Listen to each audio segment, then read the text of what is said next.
Well, good evening, and welcome to this session on the prophecies of Jesus' resurrection. I want to begin saying that many of the prophecies about Jesus are found in the Old Testament, and many of the scriptures testify about Jesus. And we study, and we should study diligently the scriptures. And Jesus talks about this because they think they knew the scriptures.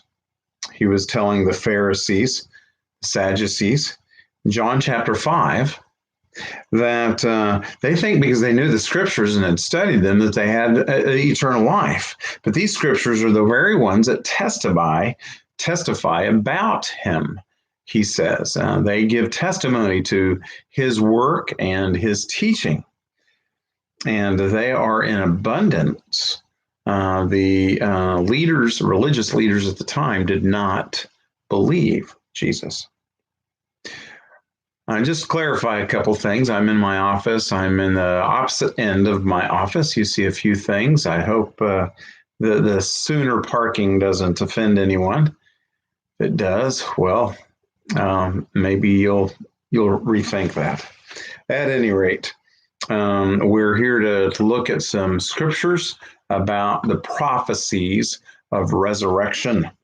There are quite a few. There are a lot of scriptures that are about Jesus and about different parts of his life, from his birth to where he lived, what he did, how he taught, and even his crucifixion, as I had discussed before in that teaching, I think is abundant as to what Jesus went through. It was all prophesied from Isaiah, about 750 years before Christ. Anything in the Psalms that could be varied. Some of them could be 500 years or 600 years before Christ. They're written by David. They're about 1,000 years before Christ, as was Psalm 22. But we have a couple other Psalms that describe Jesus' resurrection. They come to light to us in the New Testament on the day of Pentecost by Peter, and then later in Antioch. Paul uses the same scripture, but it's from this book of Psalms, chapter 16, verse 10.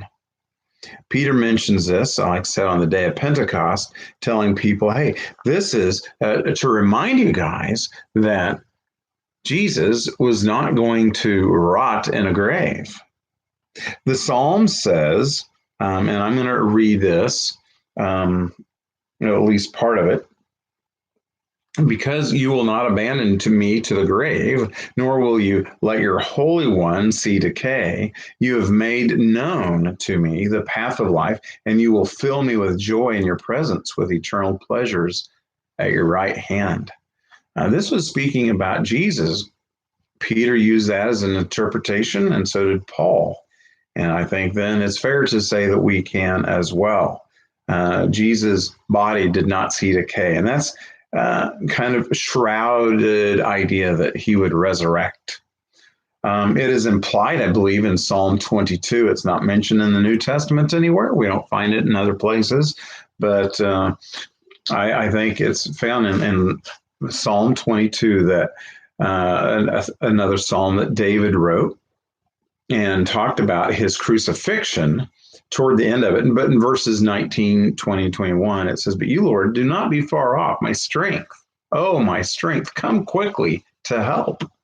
Deliver my life from the sword, my precious life from the power of the dogs.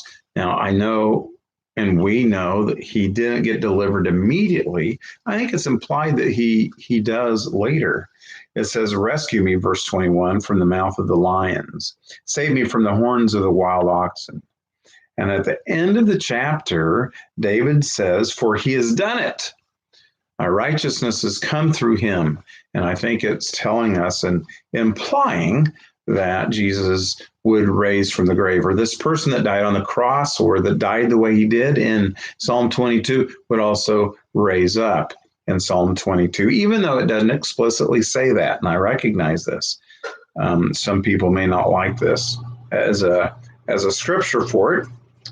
Duly noted. I just want to point it out. Isaiah chapter 26, verse 19 also has an indication that bodies will rise. He says, but your dead will live. Their bodies will rise. You will dwell in the dust. Wake up and shout for joy.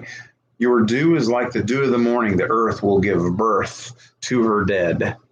And this could be taken a couple different ways, and it's not specifically about Jesus. I understand this. There's some, it's not specific enough to say, oh, this is about Jesus' resurrection. I think we're maybe going too far with that, but it does give us an indication that there is a resurrection. There's a more of a hint than a specific overture of his resurrection found in Isaiah 53. Again, a place where we found some of the crucifixion ideas and how Jesus would die. From chapter 53 of Isaiah, verses 10 and 11, he says, yet it was the Lord's will to crush him and to cause him to suffer. Though the Lord makes his life a guilt offering, he will see his offspring and prolong his days, and the will of the Lord will prosper in his hand. It might be giving a hint there again of resurrection.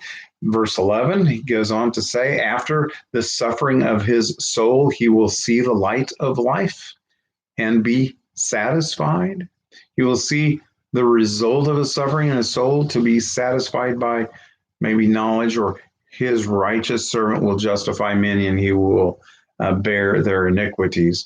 I realize it doesn't say that specifically, but again, it kind of maybe indicates that there is some strong precedent for life after that particular terrible death. Well, these aren't very clear, are they, so far? I want to point out two more in the Old Testament. Again, they aren't terribly clear about Jesus' resurrection, but I do want to point out that they do speak of a resurrection. At least I think Job does. Now, not everyone may agree with this, but Job chapter 19, verse 25, it speaks. It says that I know my Redeemer lives. And we have a song that says that. That doesn't necessarily mean that's what the verse means. But I do want you to be aware that this verse comes from the book of Job, and there's an underlying theme. Even in the time of Job, they say is the oldest book of the Bible that there is life after death.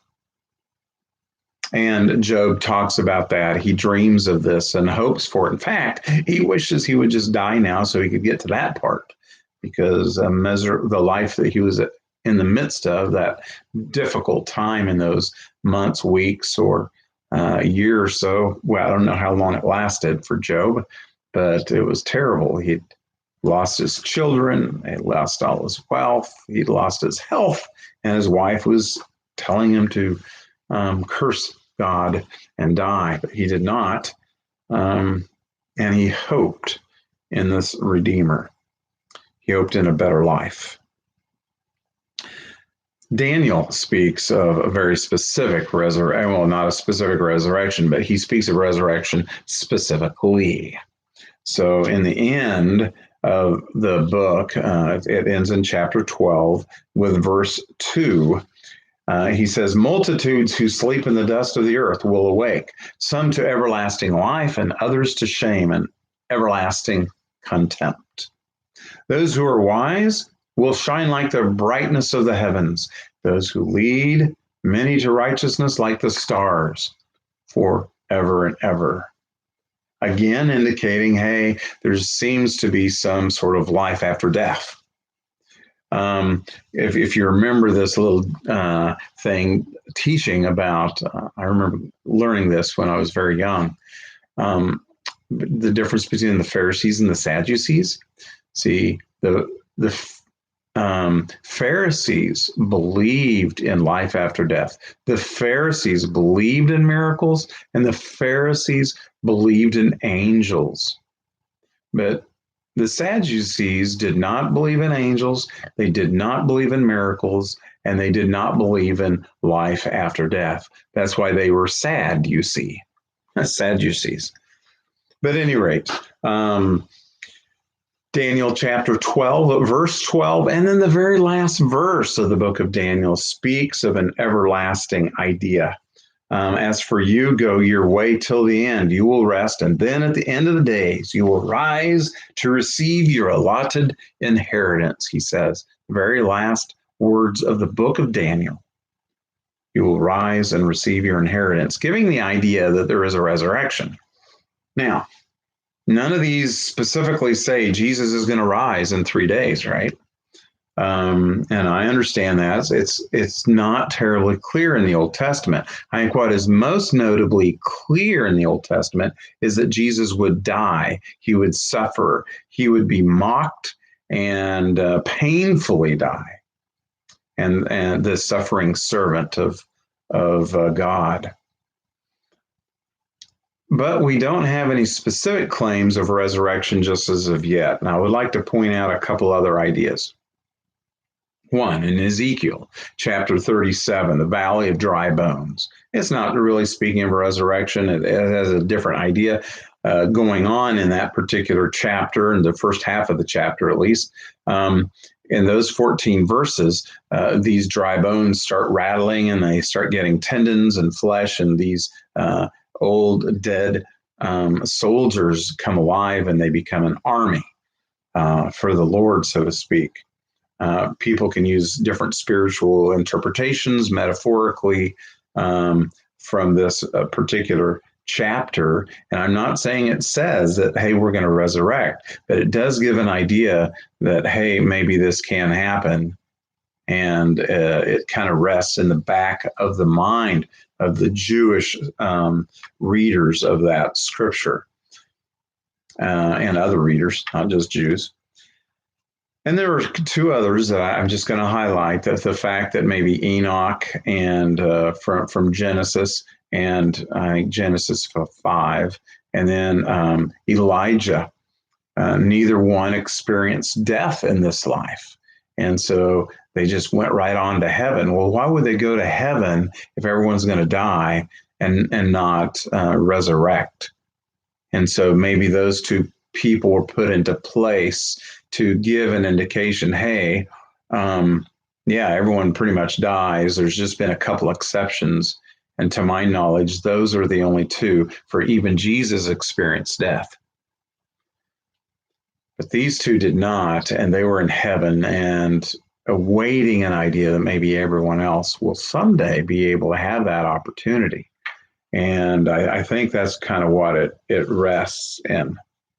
So while we see that most these appearances, these scriptures aren't real clear, are they, of the Old Testament?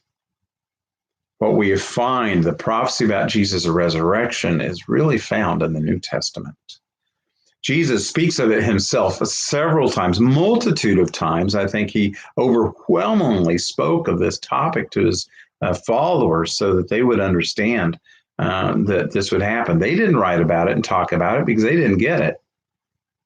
And some people, I find myself, and I'm a little cautious of this because I wouldn't have been any better, but they were the disciples because they didn't quite get it. And this was one of them. They didn't understand the resurrection. And Jesus pointed that out on several occasions. But he was very clear. And in the New Testament, we find very specific mentions of him raising from the dead. Now, this is not a comprehensive study. I'm not going to go through every one of them, but I'm going to let you know just offhand. I think I have about 14 here that are mentioned by Jesus in just the Gospels. Obviously, that's where he spoke and taught. Now, I didn't mention it in the teachings of Jesus' death, but I think it's worth pointing out, and I want to start here at Jesus' birth, at least 40 days after his birth, that Simeon at the temple, when Jesus' parents brought him as a baby to be presented, purified, and not the day of his circumcision, but later when Mary came to be purified and the 40 days were up for a child and presented to the priest and all this. Simeon took Jesus and held him up and praised God that he would be able to see the salvation of Israel. Simeon was excited. You can find this story in Luke chapter 2. This is the birth story. And in this chapter, Simeon made a declaration. He blessed Mary and Joseph. He blessed his parents. And then he specifically talked to Mary. It was almost as if, you know what, Joseph, this is not going to be part of you. You can see this. Joseph, you're not going to be here at the time. But Mary, I want you to understand this. That this baby, Jesus, he's going to be the Savior of the world. He's going to be the cause for the rising and the falling of many in Israel.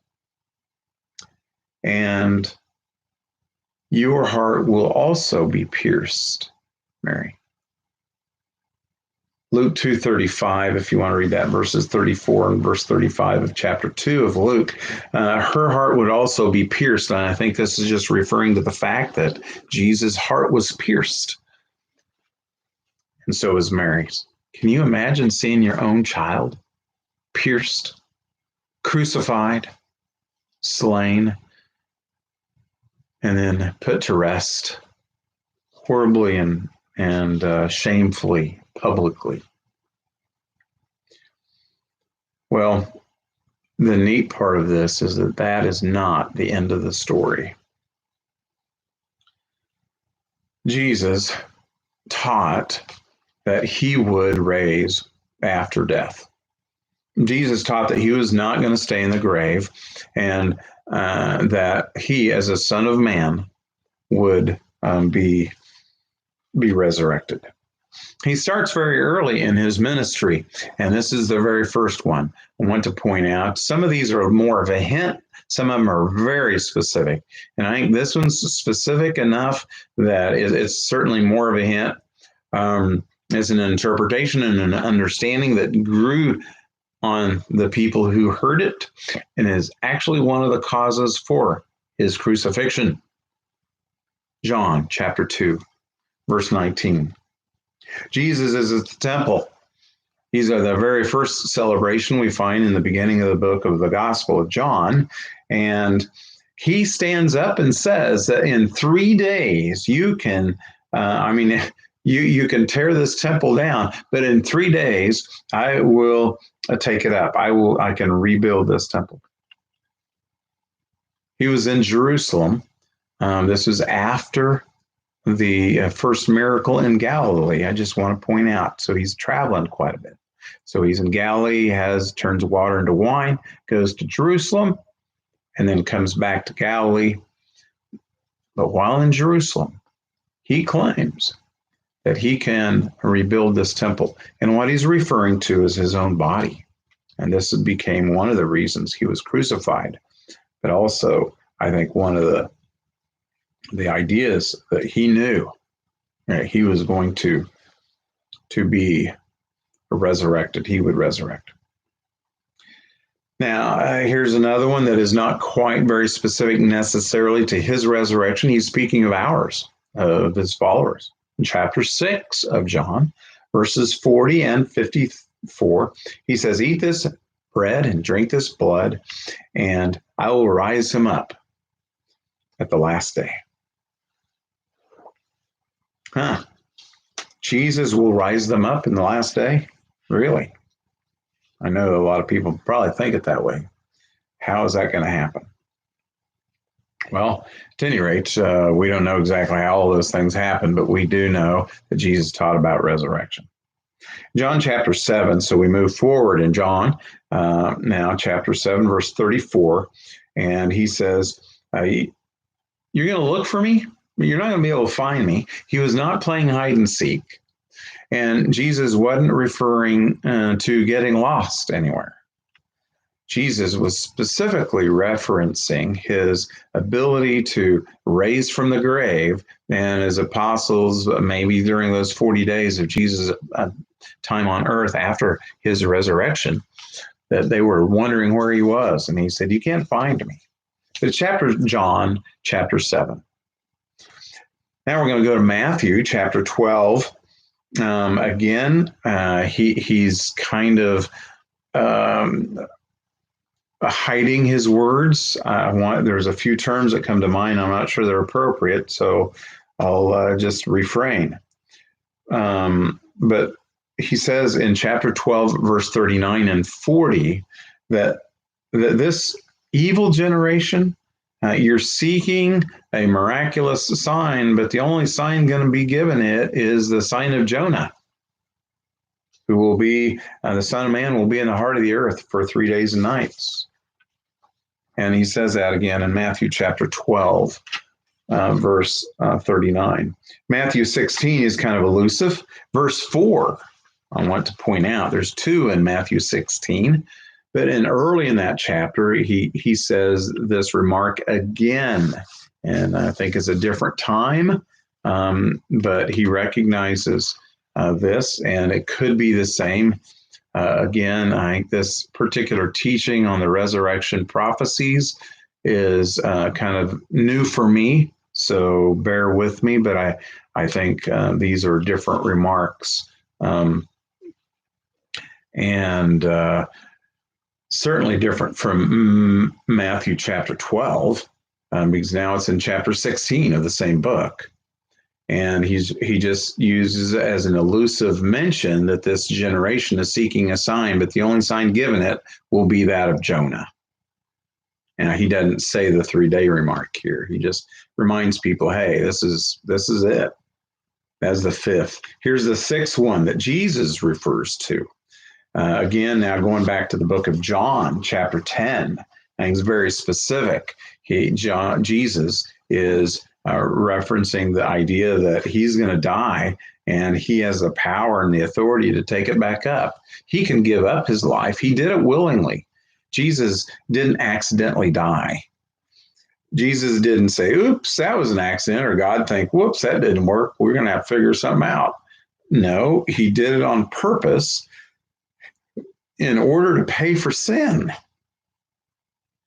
But he rose again to prove he has power over death and sin, now for sure.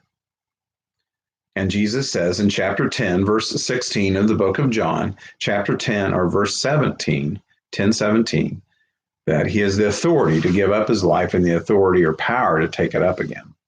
So now let's move to chapter 11. He makes a remark and makes it very clear to Martha when she's complaining and her brother has just died, and Mary and Martha didn't have Jesus around, and they're upset the fact that he wasn't there to keep him from dying, and they would have really liked to see Lazarus not die. But Jesus said, I am the resurrection and the life. Again, I think he's referencing himself, saying, hey, I'm going to resurrect. You guys might not all fully understand that, but this is what's happening. Then I'm going to get to 3 major ones that all of the Synoptic Gospels cover, and I'm going to highlight some other ones in between them. In these major texts, Jesus very specifically wants his apostles now, he's very clearly telling them, I am going to resurrect. Okay? The first one is at what I would call Peter's confession. And Jesus' question, who do people say that I am? And they were in Caesarea Philippi. And in Matthew chapter 16, verse 21, Jesus is telling them who he is. After Peter had just said that, yeah, you're the Christ, you're the Son of the living God. then Jesus goes ahead and explains, well, the Son of Man's going to have to go down to Jerusalem here, and he's going to be handed over to the Pharisees and the Sadducees. He's going to be tormented. He's going to be whipped pretty good, and then he's going to die. And on the third day, he's going to resurrect. And you remember this probably because Peter said, no, listen, Jesus, buddy, that's not going to happen. And Jesus then responded, said, get behind me, Satan, for you don't have, you have the ideas of what man wants, not what the will of God is. Jesus understood that he needed to die, and Peter was not clear. Jesus wanted to clarify. Matthew chapter 16. It's a great illustration. Well, the same scenario we find in Mark chapter 8 and in Luke chapter 9. It's Mark 8:31 and in Luke 9:21. Okay? He began to teach them that the Son of Man must suffer many things, be rejected by the elders, chief priests, and teachers of the law, and that he must be killed, and that after 3 days rise again. So, pretty important. But I think this is interesting. That in the next one, it comes up in the next chapter in Matthew. It's in the same chapter in Luke. In Matthew chapter 17 and in Luke 9, and then this is Mark 9. This is the second major telling of the disciples. But I think this is interesting that the Mount of Transfiguration happens between this first declaration of Peter's confession and the ongoing discussion of Jesus' death, burial, and resurrection. Now, Peter didn't like it. Then there's this mountain of transfiguration, and it's important on this resurrection piece because Jesus tells them, hey, when we're on this up on the mountain, don't tell anyone until after the Son of Man has resurrected. Don't tell them until the Son of Man has risen from the grave, from the dead. It says that in Matthew 17, verse 9, and in Mark 9 and 10. Mark 9, verses 9 and 10. And then in the next major one, he was teaching them. And I think it's interesting. Luke says he doesn't talk about the resurrection. He says, hey, guys, listen carefully to what I have to say. Son of Man's going to be betrayed, handed over to evil men. Now, he doesn't go ahead, and Luke doesn't. Luke doesn't say he's going to be killed and resurrected, but Matthew and Mark do. In Matthew 17, verse 22 and 23, Mark 9:31, they very specifically say he's going to die and rise again. And now a third time, these, if you can keep track of these three, these are the main key points. And this is why I'm using this. There are several people, I've just noticed, different sermons, and over the course of different teachings that I see, people say, oh, Jesus said that 3 times. And what part of my point in this teaching is to point out the fact that Jesus taught of his resurrection at least 10 times, very specifically and very clearly. He kind of alluded to it a few times and he mentioned it, but these 3 times, yes, these 3 times are very specific. And this was the second time in Matthew 17:22, Mark 9:31, and Luke 9, verse 44. These are the synoptic gospels that teach this particular story of his teaching. And then the third time is found in Matthew chapter 20. So Matthew skips about 3 chapters. Mark just the next chapter. Mark has one in 8, 9, and 10. Matthew, it's in 16, 17, and 20. And in Luke, there's 2 in chapter 9, and then you have to go all the way to chapter 18. So you can see they're not all exactly the same. They don't work. They're synoptics. They're very similar. And this shouldn't scare us. This should, I think, help us to understand these are real events, or these are real eyewitness accounts of people that saw these things, heard of these things, or that learned of them through some investigation. That's what Luke did with his gospel. And these are very real-like. If you ask someone that's been a detective, and do they ever get the same story from everybody that saw this event? No. They don't. And you don't see that here either. There's some minute changes and not offensive. They shouldn't bother us. But this third account is found in Matthew chapter 20, Mark chapter 10, and Luke chapter 18. And again, Jesus is just telling his disciples, hey, listen, guys, Son of Man is going to be turned over. He's going to be betrayed. He's going to be beaten, killed, and he's going to raise again. And I'm sure they're thinking, what? But that's not the end of it. Now, here, this isn't about the resurrection, but I think it's interesting that Jesus brings us up again in a parable, Matthew chapter 21. In the parable of talents, and he uses the idea in this parable of talents that this guy goes away, he buys some property and then sends some people, a servant, to go collect on the rent due from the vineyard. And they kill this guy. They send him back empty. The second one they send back empty or something like this. They kill the third one. He has the bright idea. The owner says, hey, maybe I ought to send my son, and they'll have to give him the money.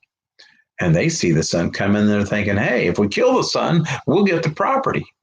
I don't know who thinks that way, but these guys did. And the Pharisees and Sadducees knew that Jesus was talking about them. Jesus used an Old Testament quote. He was reminding them, hey, you remember the stone that the builders rejected? That became the capstone. The Lord has done all this, and it is marvelous for our eyes to see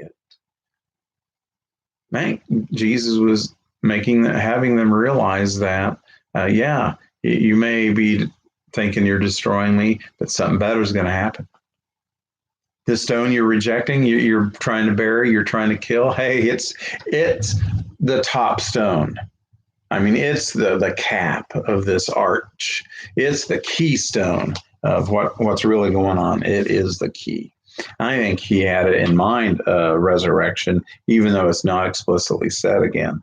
And I know the Pharisees and Sadducees knew they were talking about him. But here's one that makes it very clear. Chapter 26 of Matthew. I think Matthew really highlights this death, burial, and resurrection more clearly than the other two synoptic gospels.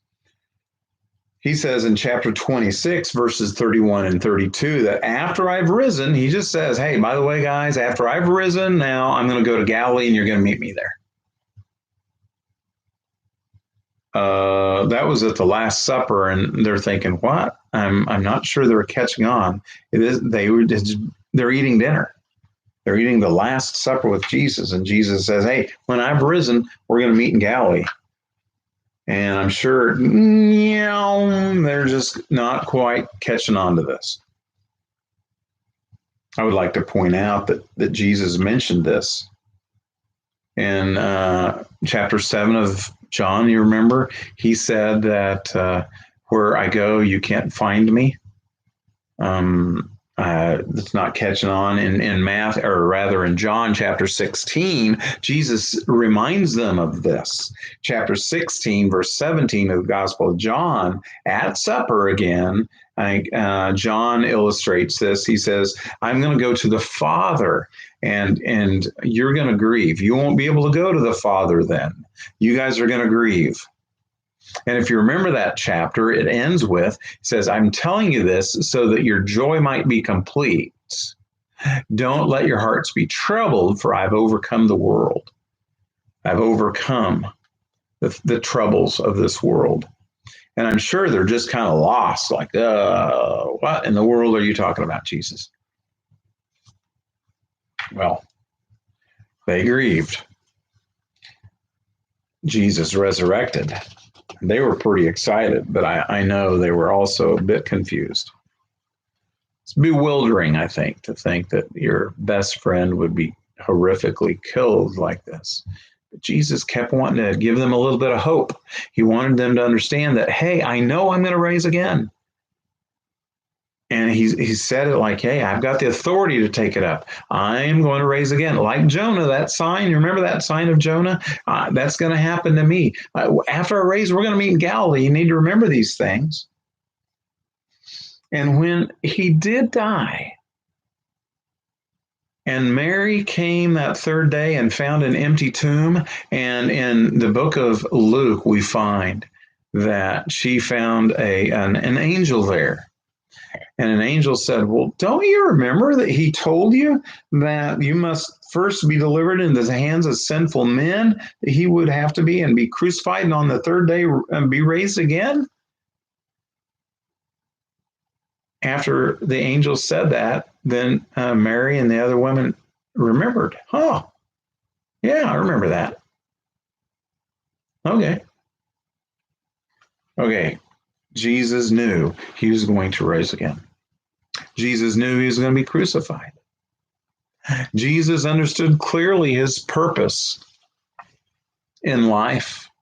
And I think he said before Herod, he said, that's why I came. And that's what's going on in John 19. Yeah, this is my very purpose. That's why. Jesus said it in Matthew 20. He didn't mention the resurrection, but he said very clearly that the Son of Man came not to be served, but to serve and give his life as a ransom for many. Jesus knew his purpose, and his purpose, this is what's really glorious in all this. Part of Jesus' purpose was to give us hope, give us understanding that we too will rise from the grave. We don't know all the particulars. I think some of us think maybe we can figure this out, and we should study the scripture and understand it. But I think the best thing about it is that we know that Jesus rose from the grave. He gives us the Spirit that gave him the power to rise from the grave. And he is telling us that we have eternal happiness, no tears, no pain, no suffering, no death, no more dying, no more pain. And because we're going to resurrect with him, we're going to have something incredible beyond our understanding and comprehension.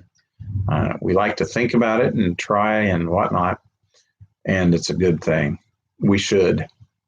Because we need to keep our minds on the heavenly things. We need to think about things above, not on earthly things, because viruses might happen. Go figure. Wars might happen. There may be rumors of war. You know what? We have hope. And Jesus, after reminding them in chapter 16 of John, hey, I'm going to go with the Father, tell you these things. Hold on to the hope. I have overcome. And so can you. I think that's what the resurrection is about, overcoming. And he's given us some great promises. This story, I think, these scriptures, I think, help us understand that Jesus knew clearly, at least, he was going to resurrect. I think other people knew coming into this that there would be a resurrection. He just wanted to clarify it and make sure we understood that, yes, he knew he was going to resurrect. So I hope this helped you. And if you have any questions, you can certainly put at the bottom of the broadcast here. I appreciate it. And that's all I've got. Have a great day.